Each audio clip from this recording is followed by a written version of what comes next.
friends, welcome back or welcome to the channel. If you are joining us for the first time, welcome. My name is T and this is my channel, Crumpets Tea and Sewing. So as you have seen by the title of this video, today I'm going to be sharing with you my 2020 sewing fails. I have quite a few fails that I want to share with you. So let's just jump right on into the video. So first I'm going to share the dye disaster, as I call it, with you. And this basically just came about by me. One day I was in Walmart and I saw this beautiful white rib knit fabric, and I don't really get along with white very well, but I thought I could dye it, and I could dye it red for the little red dress project, because I couldn't really find a fabric that I really wanted at the time for the little red dress project, and I was very limited. Joann Fabrics had a very limited stock of red knit fabrics or cotton fabrics, and those are the fabrics that I like to sew with the most, and they just did not have an array of fabrics that were red. And so I decided, hey, why don't I just use this white fabric and dye it? So I went to the section in Walmart where they sell dyes, and I happened to come across a few different reds. Like, they had different shades of red, and I decided to go with I can't remember exactly what it's called, but I'll go ahead and show you here. And throughout this video, I'll also show you the process of me dyeing the fabric, because I did record it and everything. And I was going to make a different kind of video than I'm making right now, just showing you actually how to dye fabric. But since it didn't turn out well, don't take my advice. Anyway, I um, I I did a swatch. So I cut out a little swatch of the white fabric, and my husband and we followed the directions on the back of the container, and for whatever reason, it did not work. Actually, I have a few ideas of why it didn't work, and I'll share that with you just in case you are someone who want to venture out in the world of dyeing fabrics and you want to avoid making mistakes like I have. So the first mistake I believe that I made was I did not wash the fabric. And I think this contributed to the fabric not dyeing evenly across the entire fabric, because I'll show you my fabric here as well. But as you can see, like, the fabric has different tones of red in the fabric. It's not evenly dyed throughout the fabric. There are some darker spots and some lighter spots. And then in some spots, that's kind of like a medium red. And it's a disaster.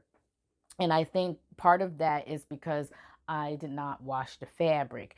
I believe that whatever was attached to the fabric, maybe dust. It might have been some dust on the fabric, or some small little particles that I just could not see, that made it so that the fabric did not dye evenly. So that's the first mistake I believe that I made. I had 3 yards of fabric, and I tried to dye all 3 yards at one time, and I believe that that was just too much.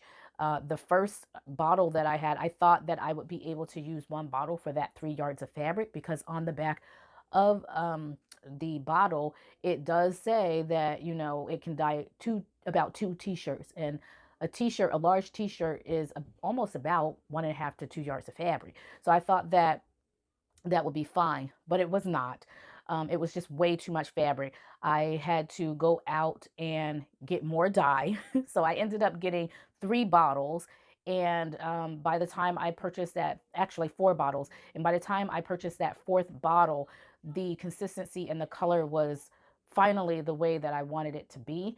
However, it did not dye evenly. So yeah, it was a disaster. It was a complete disaster. So that's the first sewing fail. The second sewing fail of 2020 is this New Look cardigan, and it is New Look 6922. So this is like a lifestyle wardrobe pattern, and the pattern comes with pants, it comes with a top, it comes with a dress, and it also comes with a cardigan. And I decided to do the cardigan out of this particular pattern. The cardigan has a a band that goes around, or a collar that goes around the neck, and it extends down to like the lower part of the cleavage area, and it also has a facing. So I believe that the facing is the biggest issue with this particular pattern. It has caused so much issues with the hemline of the cardigan. It pulls on the cardigan in a way in which the bottom of the cardigan kind of flips in and out on itself. I can't really explain it, but I will show you what I'm talking about. I believe that the facing part of it is not long enough for the cardigan, and that's why it is doing that. And unfortunately, I did not do a mock-up. So the one time this year that I decided to do a forego doing a mock-up and using my fashion fabric, it went horribly. This is the first time that this has happened. And so I have decided to just go back to my tried and true mock-up process. So it was a disaster. And again, I'll show you what the front of the cardigan looks like. So I think I'm going to seam rip the entire garment, and I'm going to use the back and the sleeves, and then recut out a different section for the front, and then create my own band so that I can kind of save the fabric. So that's what I think I'm going to do there. I just haven't had enough courage to just get through that seam ripping process, because seam ripping with knits, especially when you're doing a narrow zigzag stitch, seam ripping those narrow zigzag stitches out is just a pain.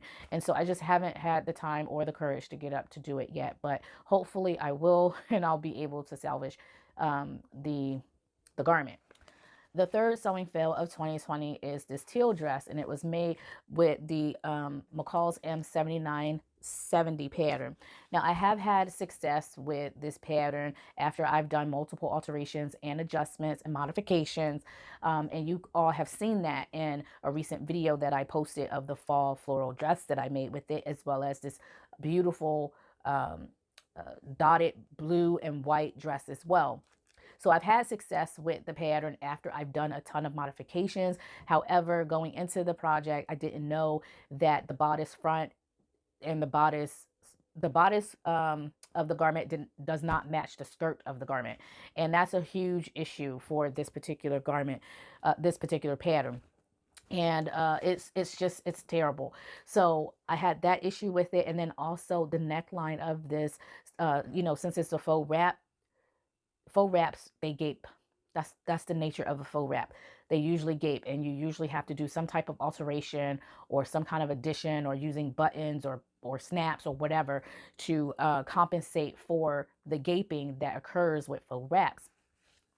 So with this particular one, I thought I had made enough adjustments, like after cutting, because this was a mock-up, but I wanted it to be a wearable muslin.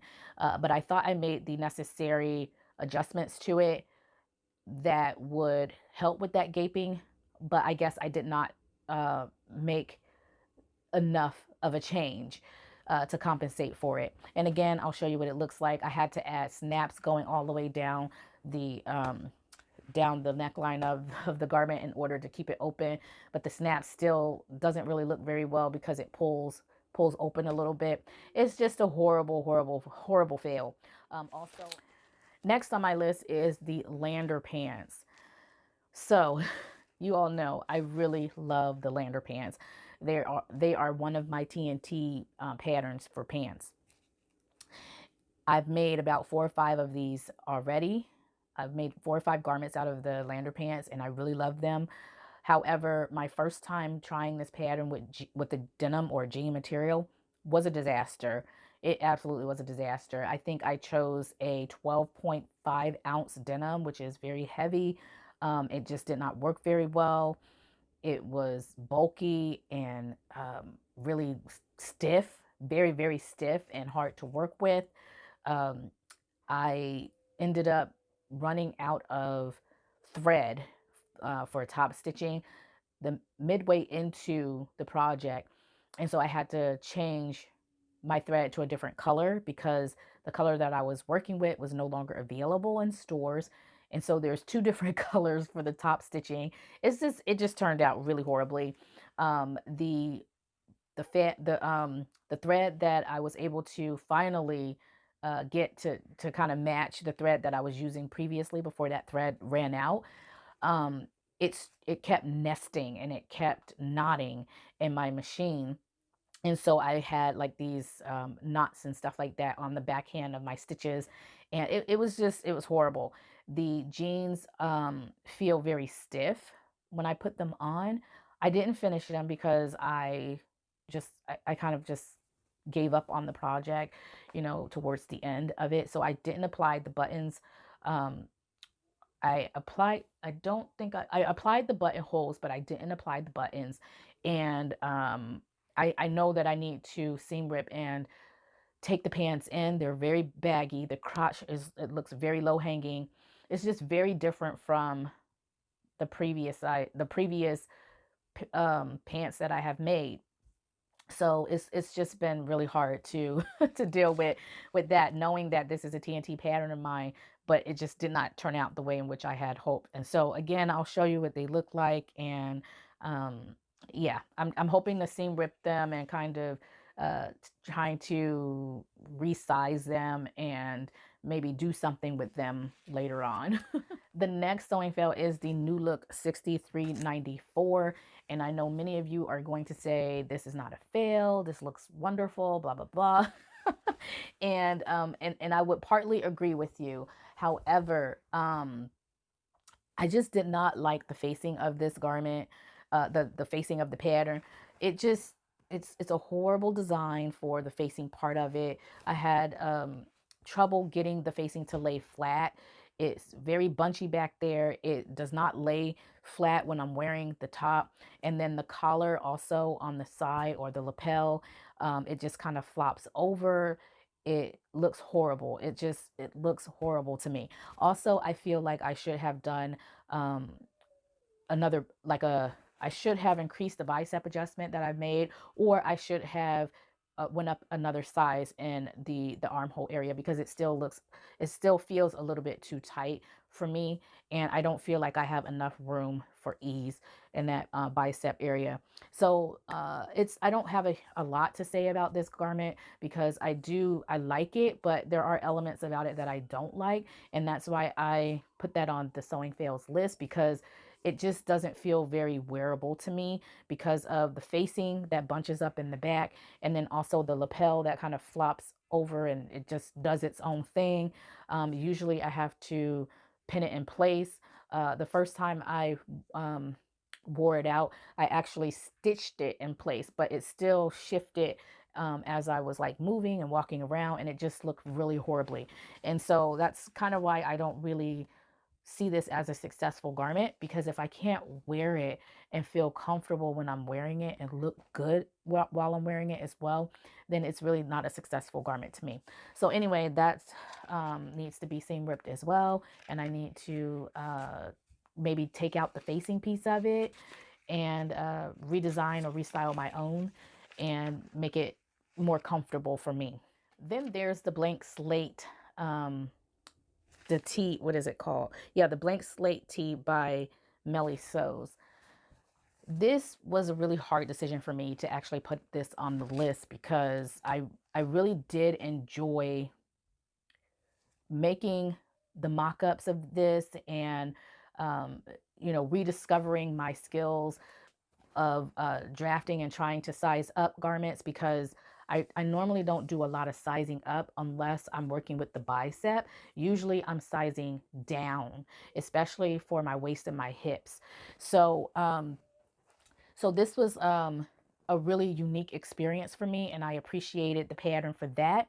However, as I mentioned in my video, this particular pattern was drafted with um, I think someone's particular in mind. Someone who has a narrow shoulder, someone who has a smaller frame, someone who's not curvy or heavy up at the top like I am. And it's really not meant for someone who of my stature, my of my build, my body type and my build.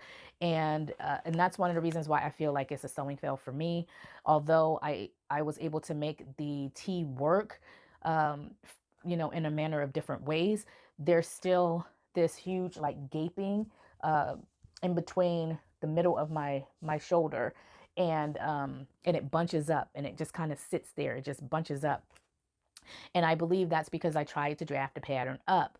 And by trying to draft the pattern up, it just did not work because the pattern was drafted for someone of narrow shoulders, and I have wide shoulders and a broad back. And so it does not work for me. It's a really nice tee to wear around the house or to wear out to go to the grocery store. Um, but it's not one of those tees that I would actually like to dress things up with. So, and that's basically what I was kind of looking for with that. And so that's one of the reasons why it's kind of a fail for me, unfortunately. So lastly, I wanted to talk about the Deer and Doe Plantain top. Yes, I know. This is a free top that is that's on the Deer and Doe website. And although I really love it, I did something that was not very good. And the pattern itself isn't a fail to me. It's the garment that I made with it. So the first garment that I made with it, is this garment that I'm wearing right now, and it's this black tee, and I really love it. I'm gonna go ahead and scoot this out of the way so you can see. So I really love it. It's oh, I have my camera wire here, so I can't go too far, but I really love it, and it fits really well, really nice. Um, I did a bicep adjustment, and that's just something I always have to do. But this, it fits really well. There's no pulling or anything like that on the side, as you can see, near the breast area. And so that's why I really love this top. And the fabric that I chose, this is a rib knit. It has really small rib knit ribs on the fabric, and it's kind of almost like a rayon. I think it's a cross between like a rayon and maybe a spandex, and it's really nice, and it's flowy, and it fits really well.